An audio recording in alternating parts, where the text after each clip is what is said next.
په اخر کې داسې تلفات ورسول چې د بې انتها تلفات وو.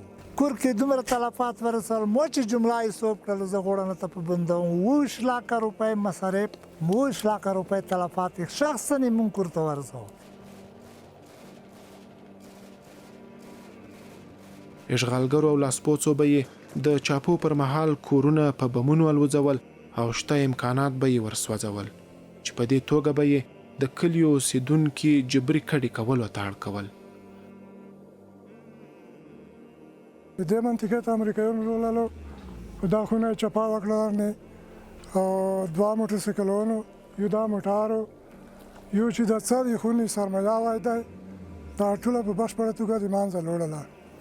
کله چې دا خون ته مونږ ورسېدو د ور لمبې د نه پورته کېدلې دا موټر کې موټرسایکلونه یخي د دې کورو ججیري بندونه ځنه څه سامان چې دغه ورچوره د موټر ته